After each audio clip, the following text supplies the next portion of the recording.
What is up, everybody? Welcome back to the GoodeBaker podcast. I'm Nick Baker. Across from me, Shane Good. I'm Shane Good. And we are here to talk to you about some video games. But first things first, you might have noticed, if you keep an eye on our stuff, that we have some new logos and banner art. Yeah, man. It looks fucking bright. Yeah, man. It's bright as fuck. And I love that shit.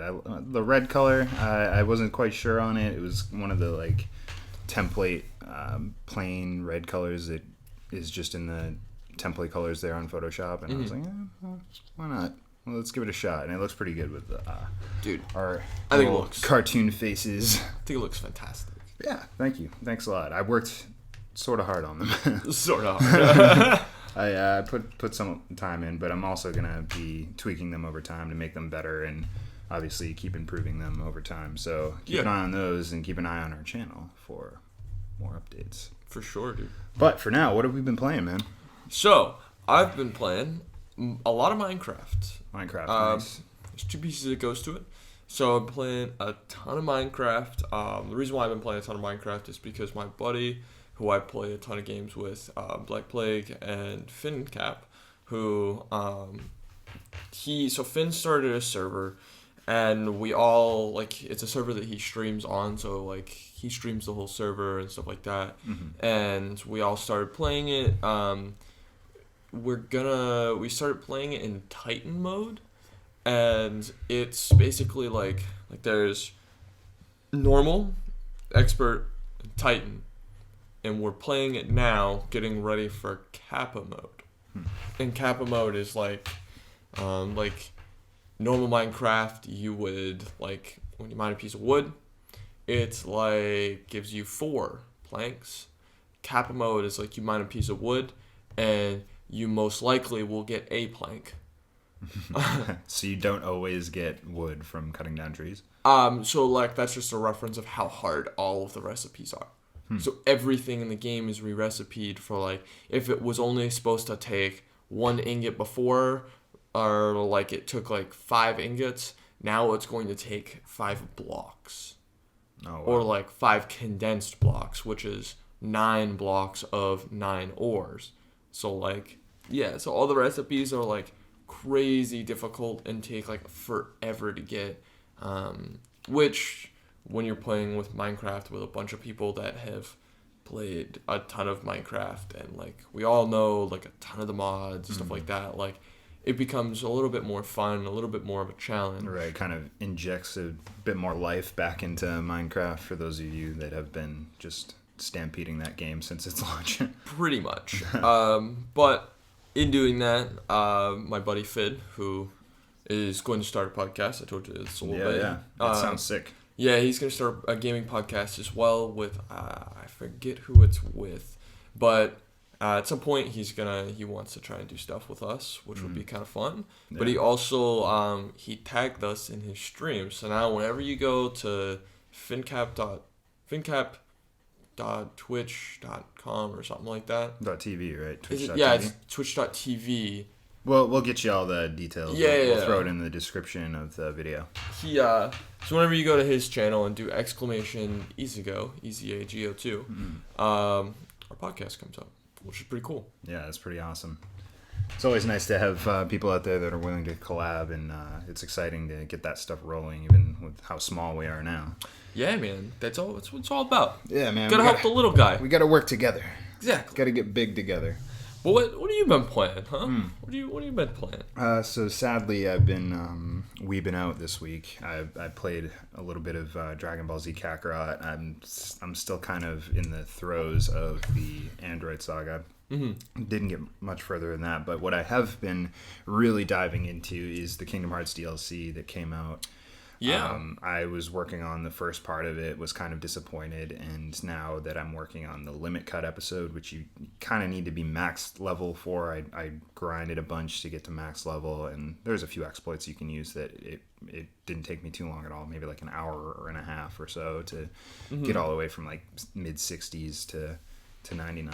That's pretty good.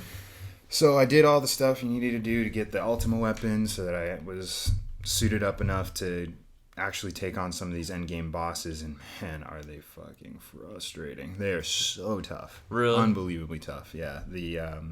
I think I've completed 7 of the 13 that you have to fight down, and man, I by the 7th one it was like 11:30 at night. I was like, I can't do this anymore. My physiology is just not working out right now. I'm like I can feel myself getting worse at the game. Just how frustrated and tired I was. I finally beat the Xemnas. Yeah. And I could go on and on about all the crazy names in Kingdom Hearts, but yeah, he's one of the toughest bastards in the game. So yeah, he was really frustrating. I fought him like, I don't know, 20 times, and it was rough. Now, is it frustrating mechanic-wise, or is it frustrating like pure HP-wise? Like you have to just dodge a lot. The thing about it is like I think what's so frustrating about it is going and grinding for that amount of time. Everything is so easy. Like getting through that and getting the ultimate weapon, which is a ridiculously powerful weapon. If you get it at any point in the game, you're just going to blow everything out. But where I'm at in the game, I'm so powerful now that any Heartless that I come across in the regular overworld is just going to get destroyed. But the leap in difficulty that they go from the main game to these limit cut episode bosses is extreme. Yeah, extreme, because you could beat the main game. I want to say in like I think I beat it in like the mid 40s, level 40s. Okay, and that's not really high at all considering the cap is 99. But so given that main game stuff ended there, and then this limit cut stuff's like, oh yeah, you have to be like max level. And I get it, it's for the hardcore people, right? And I saw that from outside looking in. That being said, man, yeah, it's not necessarily the HP or damage or this, that, or it's the combos and the invincibility that you have to get past, and knowing when to strike and knowing when to block, and you have to be very, very precise, because if you get locked into a combo that you can't escape, you'll survive the combo given some abilities that you can gather throughout the game. One specifically gives you the ability to survive till the end of at least a combo. So after the combo's done, you have like, if the combo's finished and it's like 2 seconds or something like that, you will start taking damage again. But if you are consistently damaged over time, you won't get damaged beyond your final like 1 HP. Okay. So that helps a lot, because you're getting juggled around. If you're not a pro Kingdom Hearts player, you're getting juggled around like nobody's business, and it's crazy. But yeah, the combos that they throw at you and everything that is so new and different that from the original bosses because you fight all these bosses, they're just rehashed bosses, which is another gripe I could say I have about it. But the challenge is really kind of the payoff of it all, and you know, you can take it or leave it. But yeah, it's just super duper hard. So I've been deep in the throes of that, but not much else. Just looking forward to a lot of the games that we have on this next coming list and our big topics. I was going to create I was talking to you about this before. I was going to try and formulate a new segment here that I kind of want to push in the future, but we're just going to wing it this time. The segment was going to be completely based around like game trailers of the week, highlighting some of the coolest game trailers of the week, maybe some of the indie games that don't necessarily get a lot of eyes on them. I have one of those here. I chose to, realizing I had the Final Fantasy trailer that came out this week on the top of the list before the segment's even on here. It's all weird. It was late last night. But anyway, first things first, Final Fantasy VII Remake came out with a dope new trailer that got me even more hyped for the game, of course, because, you know, I'm a weeb, like I said before. And this is actually one of the most anime trailers of them all so far. And it's funny because you said it's like a very Naruto Sasuke moment in the middle of the trailer, and it's like, yeah, it really is. So what did you think? Because I think everybody knows exactly what I think about this. That's fair. So I thought that the trailer, alright, so starting off, the trailer looked fantastic. Yeah, man, like, it's gorgeous. Absolutely beautiful. Man. So really beautiful trailer. It is a little anime for me. at the start when it was just like and everybody was sighing. All I could think of was that meme where it's like, oh yes, sighs in Japanese, the perfect way to start an anime. That's right. That's all I could think of, but it looks so good, and I can't tell. Like, there's parts of it where, like, you're clearly, like, it looks like it's parts of the game. And, like, the difference of the cutscene trailer versus, like, the game trailer and, like, then the gameplay is so minuscule. Like, if that's really what that game looks like, it's going to be fantastic. That game looks, like, incredible. I think that we were talking about this a couple weeks ago, maybe when it first got delayed. That it's these couple months they can't really do a ton, but what they can do is enhance those graphics, make everything, polish everything off, round those edges, sand off some imperfections, and I think that this trailer really shows what they're able to do in the amount of time that they were given with even just that short delay. It's like, they're going to cut these sweet trailers. They're going to get you even more pumped for this game. It's a PlayStation exclusive for one thing, so PlayStation's probably putting tons of money behind all these sweet trailers. Like, hey, Square, come on, let's push this thing out. We don't got much else coming out other than Last of Us 2. So, and Ghost of Tsushima, I guess. But later half of the year, we don't really have anything. So people are going to have to chew on this for a while. And for sure. Yeah, I think that the excitement that's rounding up for this is going to be palpable, especially come April. Dude, there's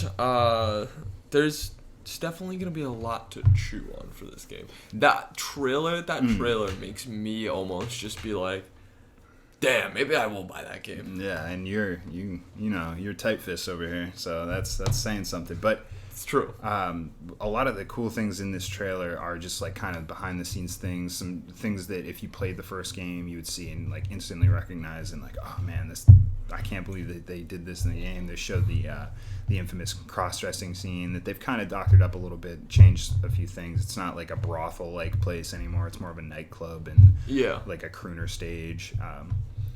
But I think the changes that they're making aren't like egregiously against like the old game. They're including the stuff that was maybe controversial before, but now they're kind of putting a new coat of paint on and being like, hey guys, we're not completely in the past here. So I love that they're taking that sort of a risk and kind of maybe even shying people away that aren't necessarily comfortable with people dressing in or men dressing in women's clothing. So, but all the summons and all the crazy stuff that's going on in the combat looks amazing too, and I just can't wait. So before we get stuck in more Final Fantasy, we could talk about Final Fantasy for a long time. Maybe in the future there will be more time for that, but this is the part of the show that was supposed to be that new segment. So one of the trailers, the first trailer that I was talking about, that indie game, is called Laser by the publisher Top Hat, and it's the developer is assumedly just one guy named Garrett Campsey. It says it at the end of the trailer's name.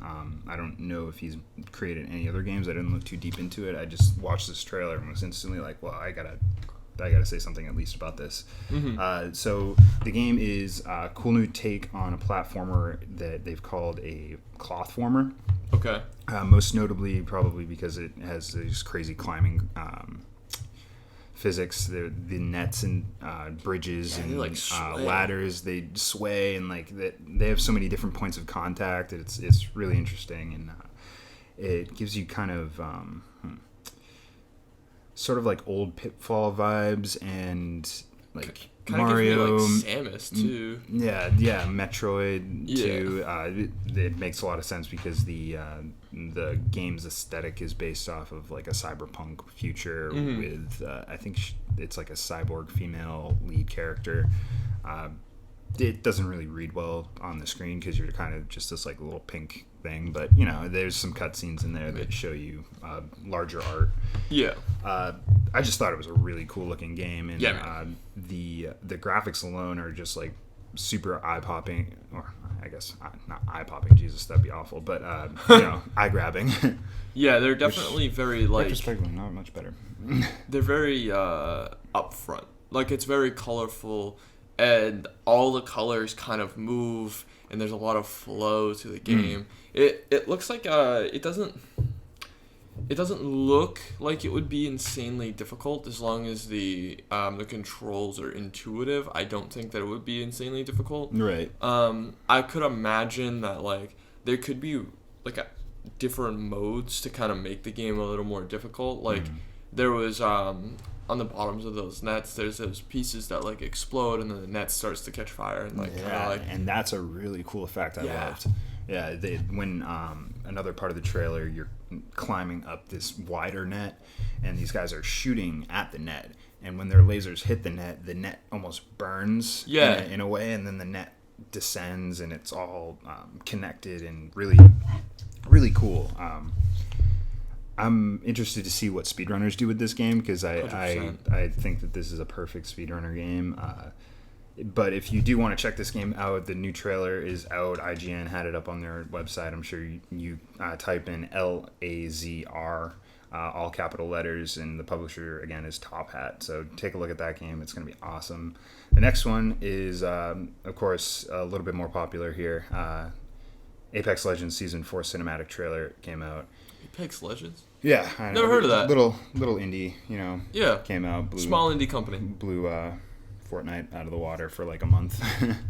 And then Fortnite, stormed back and took their land again. But I don't know. The new cinematic trailer for the Assimilation expansion or season or whatever the fuck you want to call it now is bananas.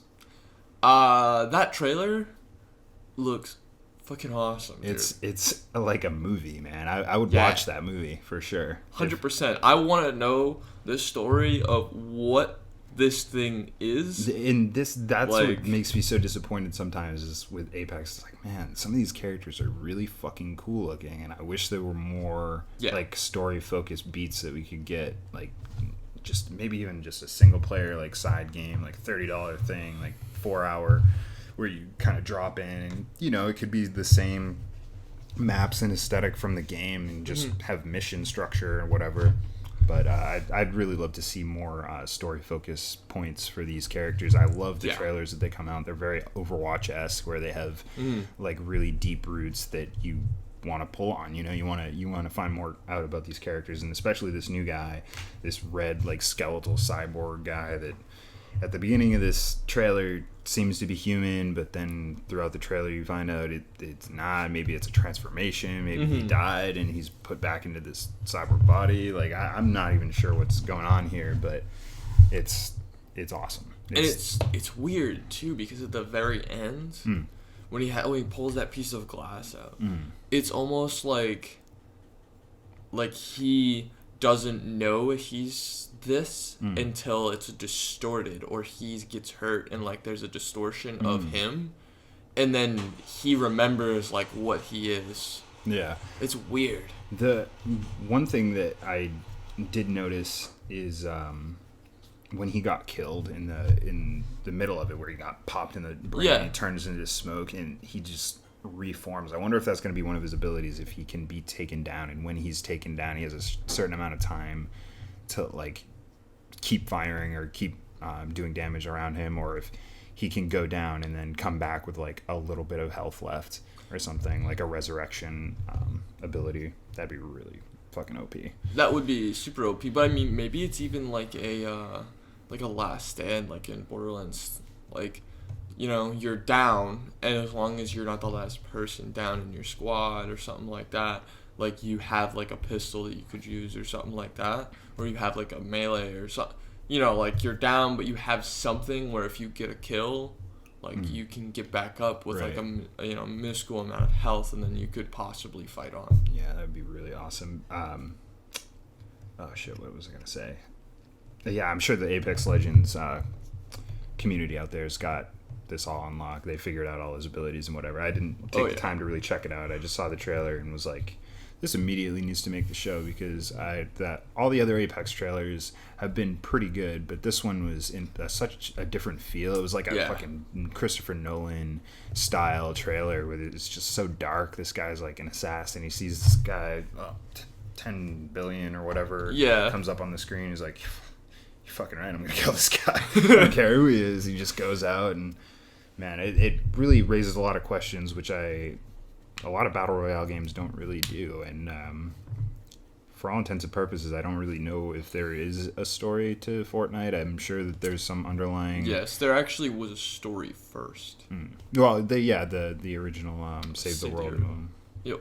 But as far as the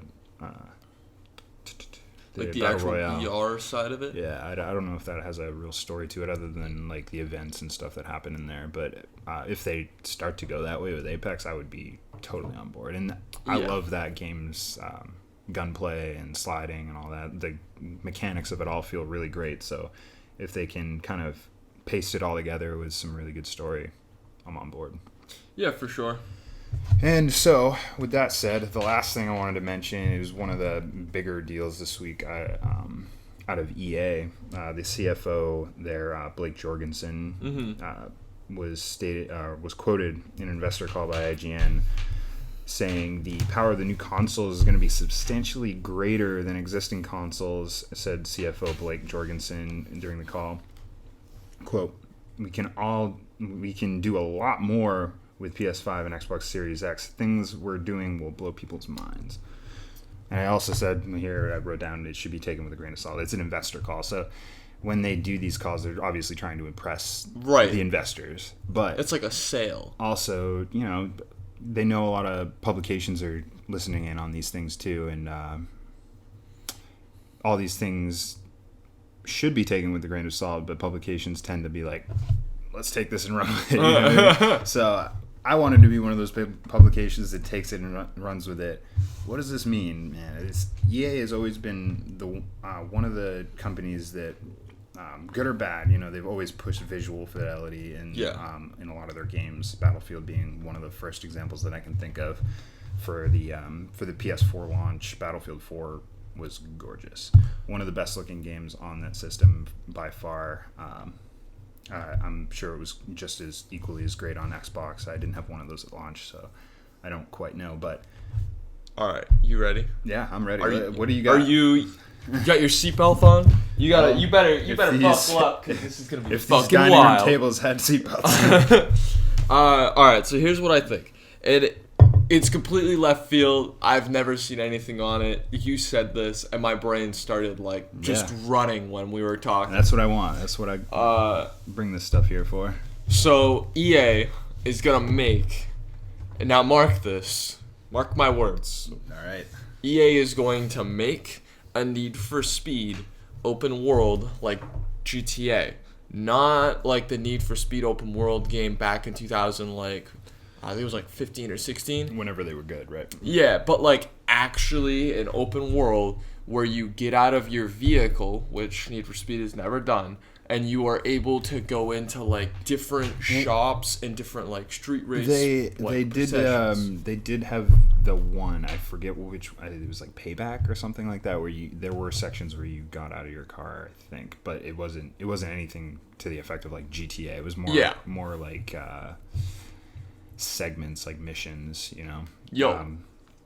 I would totally be down for that. I'm ready for a really great Need for Speed game, and we were talking about this this past one that came out, and it just seemed to come and go, and I heard literally nothing about it being either good or bad. I didn't look into it, but it was I thought it was pretty good. It was good, but I felt the story wasn't very long. The game was beatable within I think it was 9 hours if you really just sat down and fucking pounded the missions. There's a lot of side missions. That sucks though, because how easy is it for EA, a company that's huge, to make a racing game that could be, limitless. You could have missions daily missions or weekly missions that you could go on and not necessarily tell a grand overarching story maybe a main campaign in a game would be, but it could continue side story, almost like my perfect Need for Speed game would be like what the Fast and Furious series is doing with. I mean, if you've seen the Fast 9 trailer, it's ridiculous. But I mean, even just like dipping their toes in the pool of that, where it like starts really ground roots. You're like building your junk ass car, and you're figuring out how to make it go really fast, and things are breaking. You don't really know, and by the end of it, you have these supercars that's the type of racing game that entices me most, and with a really meaningful scale of progression with your car. And even your driver has stats. Like, you start out as like this shitty high school kid that doesn't, like, you get your license and you're terrible. Like, you can't do the normal drifts that you would necessarily be able to do like end game. But by the time you get there, like you were saying, like GTA San Andreas had I mean, they had like really low RPG mechanics there. Your weight fluctuated, your strength and whatnot. It could be along the lines of that, where your driving skill could improve, your turning, drifting, braking, all this. Actual like reaction time or whatever for your driver could change, and that's the stuff that would entice me into getting back into the Need for Speed franchises if they kind of overhauled it in that way. And I like what you said about the GTA stuff too, because always having an avatar and getting out of your car and like makes it more personable, right? And potentially expanding the Need for Speed franchise into something more than just racing. Like the movie tried to do, and the movie was pretty successful when it came out, and it was pretty decent. I think that if they go in that direction, I think it'd be really good.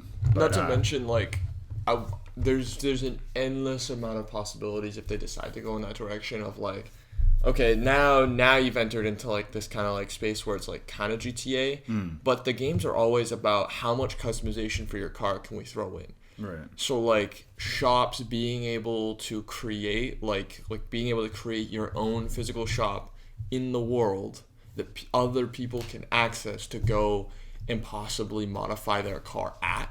Where like you can create like custom bumper pieces or like custom effects pieces where it can even be just as simple as like pulling out the effects of like being able to readjust like bumpers and stuff like that, and like being able to readjust ground effects kits to like your specific kind of thing, and then like your shop could offer that.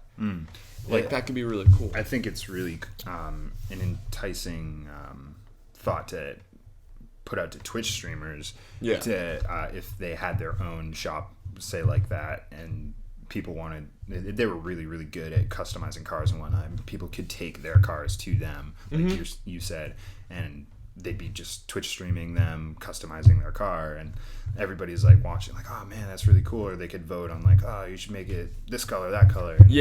I think that's a really cool way to bring that franchise into the future in a different way than, say, just racing all the time. And, you know, obviously racing should be the core of Need for Speed, but adding these little pieces of flair on the sides of it, I think could really bring people back in and give new life, for sure. Yeah, Need for Speed a new name, you know, because right now it's really sullied, and every time you talk about Need for Speed, it comes with, oh man, they really haven't been good since Underground, or man, they really haven't been good since Underground 2, or, you know, whatever game you connotate with the great Need for Speed. I mean, you can go back as far as like Hot Pursuit, the very first one. Yeah, for sure. I mean, for me, Underground 2 but really going back to what I was saying here, Blake Jorgensen saying that these consoles, the stuff that they're going to do is going to blow our minds. That's a big claim, and especially from a company that's kind of eaten shit over the last few years. I don't think they want to come out swinging their dick around saying all this type of shit if they're not ready. So, I mean, it could really mean something great. Definitely has a really standing chance to mean something crazy. It could also be like something really simple.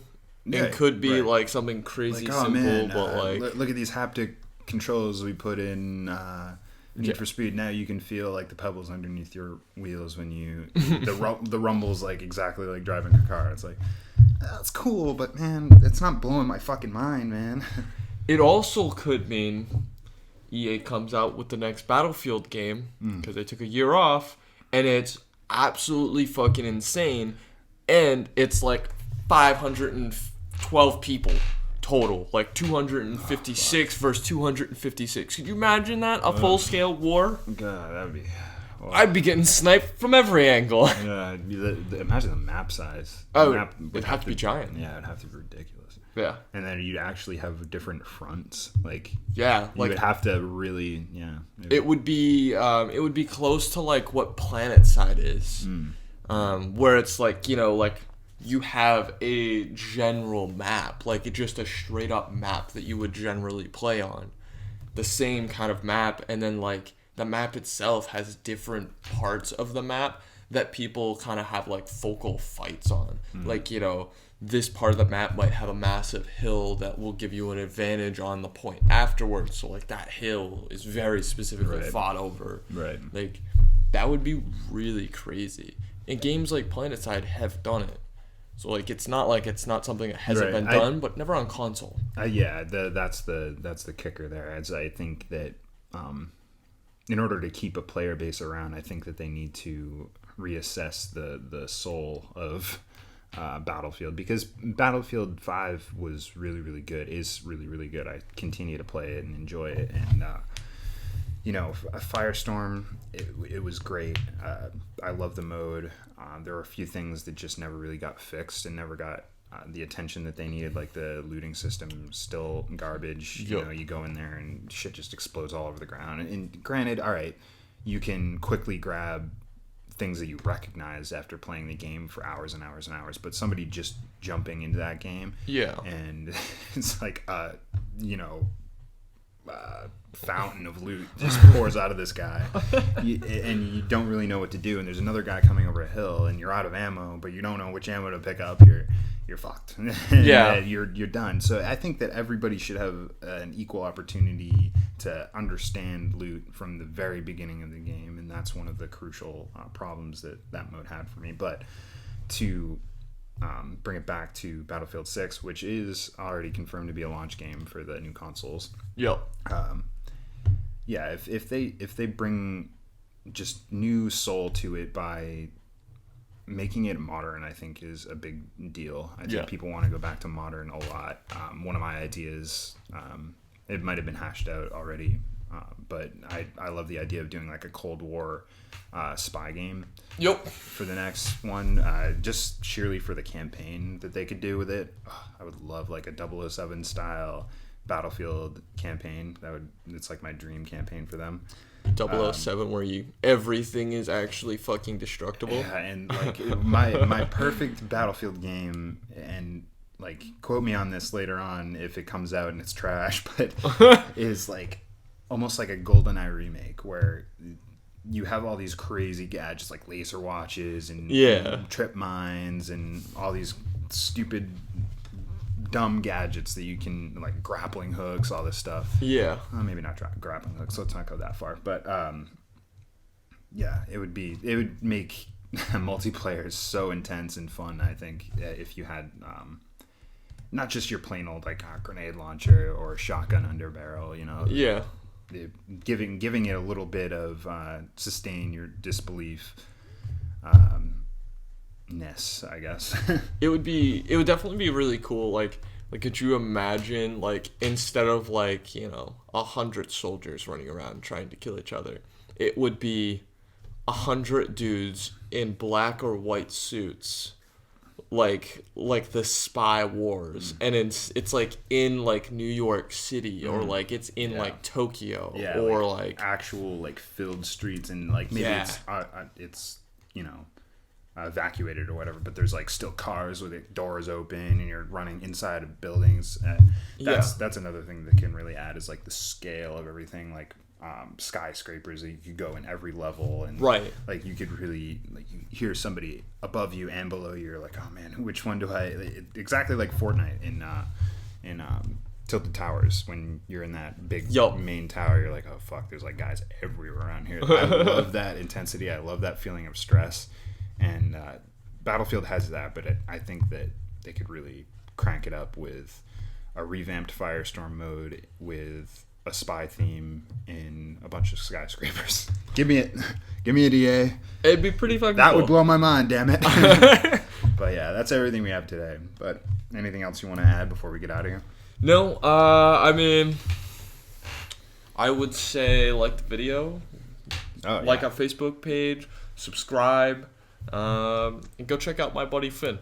Yeah, because he's a really good dude. We'll have his information in the video. You have to send it to me, so I can put that in there. But yeah, that's gonna be a big deal to have him promote us on his Twitch channel. So that's really cool of him. Yeah, like, comment, subscribe, help us out there.